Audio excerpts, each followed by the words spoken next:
आमच्यासोबत असेच थांबा। एक ब्रेकिंग न्यूज आलेली आहे ती आपण पाहतो आहोत। अत्यंत महत्त्वाची ब्रेकिंग बातमी भारत पाकिस्तानच्या संदर्भातल्या युद्धासंदर्भातली। भारताच्या हल्ल्यानंतर पाकिस्तानी रुग्णालयाबाहेर मोठी गर्दी पाहायला मिळते। भारताच्या हल्ल्यानंतर पाकिस्तानच्या रुग्णालयाबाहेर गर्दी जी आहे ते पाहायला मिळते। यामध्ये जे काही जखमी दहशतवादी जे आहेत त्यांना घेऊन पाकिस्तानातले जे त्यांचे लोक आहेत ते सध्या हॉस्पिटलमध्ये पोहोचताना पाहायला मिळतात। भारताच्या हल्ल्यानंतर पाकिस्तानच्या या रुग्णालयाबाहेर मोठी गर्दी जी आहे ती पाहायला मिळत आहे। भारतानं जे आहे ते पीओके मध्ये आतंकवादी तळांना जे आहे ते लक्ष्य केलेलं आहे। 9 ठिकाणी हवाई हल्ला केलेला आहे आणि यामध्ये हे संपूर्ण तळ जे आहे ते उद्ध्वस्त केलेले आहेत। त्यानंतर यामध्ये जे काही दहशतवादी जखमी झालेले आहेत त्यांना संपूर्ण दहशतवाद्यांना जे आहे ते हॉस्पिटल आणण्याचं काम जे आहे ते पाकिस्तानमध्ये स्थानिक करताना पाहायला मिळत आहे। ही थेट दृश्य आपण सध्या पाकिस्तानातली पाहतो आहोत। संपूर्ण गडबडीचं आणि गोंधळाचं वातावरण जे आहे ते या संपूर्ण भागामध्ये पाहायला मिळतंय।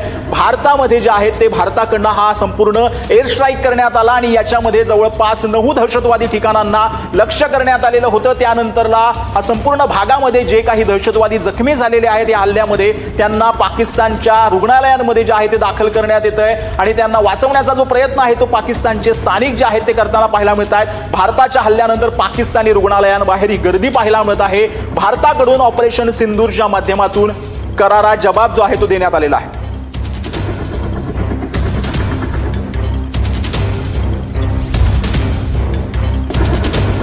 या संपूर्ण भारताच्या हल्ल्यानंतर पाकिस्तानी रुग्णालयाबाहेर गर्दी पाहायला मिळत आहे। 9 ठिकाणांना हवाई हल्ले जे आहेत ते पाकिस्तानमध्ये भारतानं घुसून जे आहे ते ऑपरेशन सिंदूरच्या माध्यमातून 9 दहशतवादी ठिकाणांना लक्ष्य केलेलं आहे। त्यानंतर भारताच्या या संपूर्ण हल्ल्यानंतर पाकिस्तानी रुग्णालयाबाहेर गर्दी पाहायला मिळते। ही संपूर्ण गर्दी कशासाठी आहे याची माहिती जी आहे ती थोड्या वेळा समोर येईलच, परंतु भारतानं आता पीओके मध्ये आतंकवादी तळांवरती हल्ला केलेला आहे आणि 9 ठिकाणी हवाई हल्ले करून ह्या संपूर्ण दहशतवाद्यांना जे आहे ते लक्ष्य केलेलं आहे। पहलगाम हल्ल्याचा ज्या ठिकाणी कट शिजलेला होता, ज्याचं संपूर्ण प्लॅनिंग करण्यात आलेलं होतं, या संपूर्ण ठिकाणी जे आहे ते भारताकडनं हा संपूर्ण एअर स्ट्राईक करण्यात आलेला आहे। 9 ठिकाणांना हवाई हल्ले करत लक्ष्य करण्यात आलेलं आहे। ऑपरेशन सिंदूर अंतर्गत हा संपूर्ण जे ऑपरेशन जे आहे ते पार पडलेलं आहे। भारतीय जे आहे ते आर्मीकडनं हे ट्विट करण्यात आलेलं आहे, जस्टिस इज सर्व्ड, जय हिंद, न्याय मिळालेला आहे, जय हिंद असं भारतीय आर्मीकडनं ट्विट करण्यात आलेलं आहे। कुठेतरी ऑपरेशन सिंदूरच्या माध्यमातून ज्या 26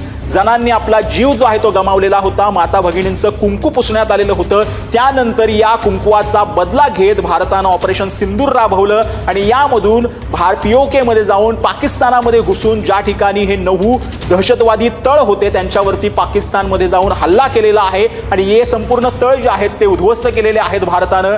भारताच्या ज्या एअरफोर्सची जी काही विमान असतील त्यांच्या माध्यमातून हे संपूर्ण पार पडलेलं आहे। अनेक मिसाईल जे आहेत ते यामध्ये दागण्यात आलेले आहेत। त्यानंतर पाकिस्तानच्या या संपूर्ण रुग्णालयाबाहेर जे आहे ते गोंधळाचं वातावरण पाहायला मिळते।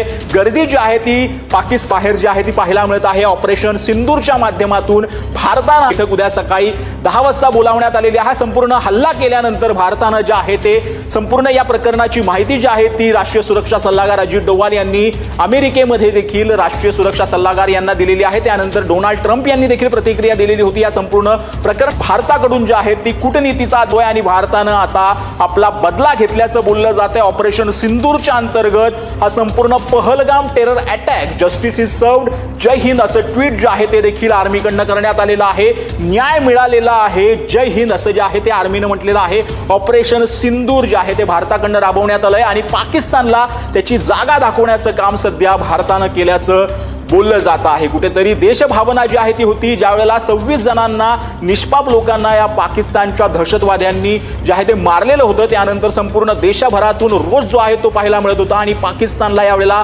धडा शिकवा अशी कुठेतरी एक जनभावना जी आहे ती होती। त्यानंतर पंतप्रधान नरेंद्र मोदी असतील गेल्या 10 ते 15 दिवसांपासून या संपूर्ण हल्ल्यासंदर्भात ज्या आहेत त्या बैठका होत होत्या, अत्यंत उच्चस्तरीय अशा बैठका होत होत्या। ही अत्यंत महत्त्वाची बातमी आलेली आहे। भारताच्या हल्ल्यानंतर दहशतवाद्यांच्या ठिकाणांचे तुकडे उडालेले आहेत। भारतानं पीओकेतील दहशतवाद्यांना केलेल्या हल्ल्यानंतर उद्ध्वस्त केले